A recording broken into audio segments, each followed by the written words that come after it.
What's going on, everybody? Brandon Schaefer here. So this is my subject, and I took photos from a few different days, and luckily the day that I painted it, they had these cool colorful flags hanging out front, and it's a little mission building. So there's my subject that I'm going to be painting today, and I'm going to give away a little secret here. So something that I do sometimes with architecture, I take a photo with my phone, and then I use an app on my phone to simplify it. I put a filter on it, and you can see it really just simplifies the shapes, the values, and it just gives me kind of areas of color. And I'll do that and look at it before I do the painting, just so that I know kind of the direction I want to go in. And it gives me an idea of what the value structure of the scene is, and if there's anything I need to either simplify or change. That's a good way to see it. So yeah, there's a few different apps you can use. I mean, you can blur it if you want to do that. You can pixelate it. Anything you can do to kind of simplify it, it's going to help. And like I said, sometimes I do that with architecture like this, especially if I'm very close to it. And the area that I was drawing this, I was right across the street from it. And in real life, when you're that close to a subject, it seems so large that it's hard to draw it as small as I'm painting. So what I had to do was take a photo on my phone, and then that really shrinks it down. You know, you can fit the whole building on the screen of my phone in a photo. And then I actually drew my subject from the photo on my phone. That way I could just get all the architecture onto the page. And now I'm painting it from life. I'm painting all the colors and stuff from what I'm actually seeing. So I hope that makes sense. You know, it's just an idea of stuff to do. You know, different tools to use and techniques and stuff to help you out when you're out in the field. You know, you might as well use them.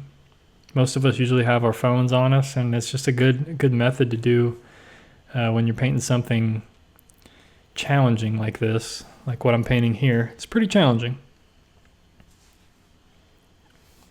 But yeah, this was definitely a cool little building in town. This is some kind of Buddhist mission building, historical building in town. So I was like, okay, I want to paint this. I love the color of it.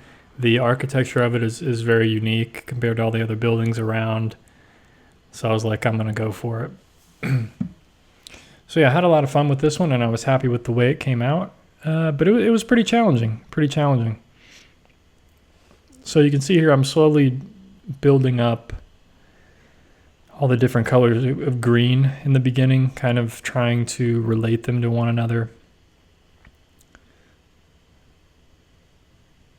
And I'm trying to just block in main color shapes, big, flat shapes of color, a little bit of variety here and there. It looks like a little bit of a drawing issue I got going there. You can see the tower, the little tower thing on the building to the right doesn't match the top of the left one. But no big deal. It is what it is.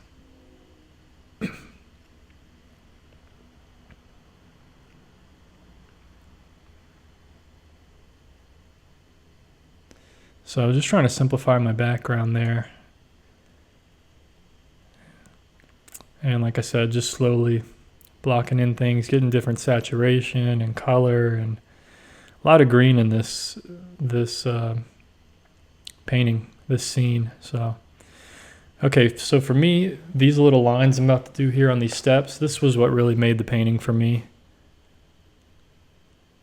Right there, those little lines. The way I simplified it, just gave just enough detail so you can see that it's steps, and I didn't overdo it. That's what I'm always looking to do. Like those little lines like that, and the little variation of red, and then like a cooler color, cooler gray for the stairs. I mean, it just, boom, that's one of my favorite parts of this painting.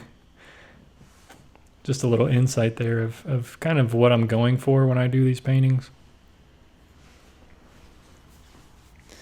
So the reason this painting was so challenging for me is it was so time intensive, because there's so many little different planes, so many different little shapes and colors and values. There's just a lot of little shapes going on.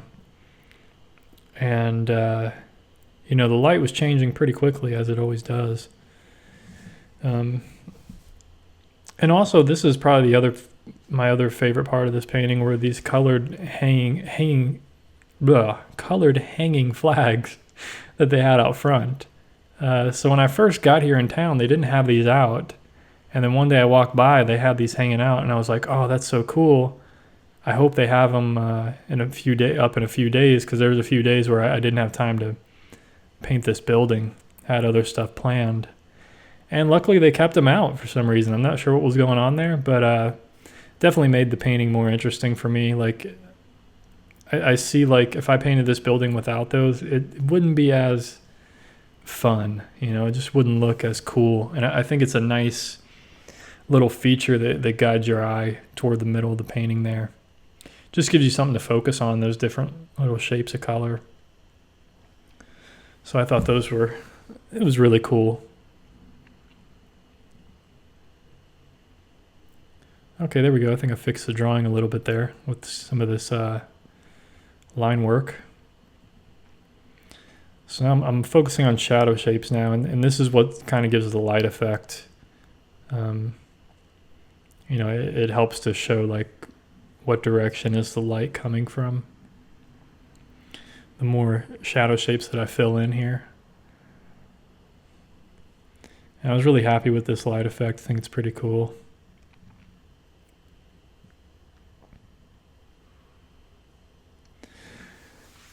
So this trip was pretty cool for me, obviously. You know, I was in Hawaii for close to almost just about 3 weeks, and you know, I really got a chance to relax and paint almost every day, a few times a day. You know, I did 33 paintings in about 21 days. And, you know, doing architecture like this, I really got a lot of practice painting a few different buildings and stuff. So it was definitely a lot of fun. That's for sure. And I felt like I was starting to figure watercolor out a bit.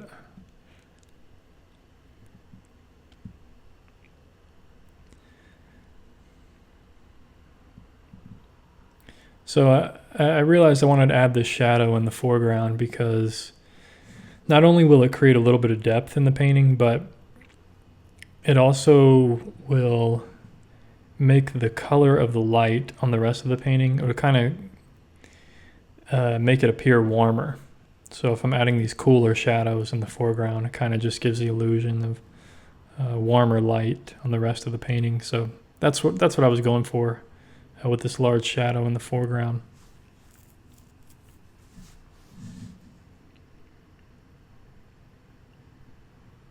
So I'm getting close to the end here. Just trying not to overwork it, you know. Just trying to add little stuff that, little supporting details that are going to help solidify it, but I don't want to overwork it. Because my main subject is this building and those little colored flags. So anyway, folks, hope you enjoyed this cool episode and this painting. One of my favorites from Hawaii. So thank you for watching, and I'll see you on the next episode. Here's a look at the final painting. So take care of yourself. Peace.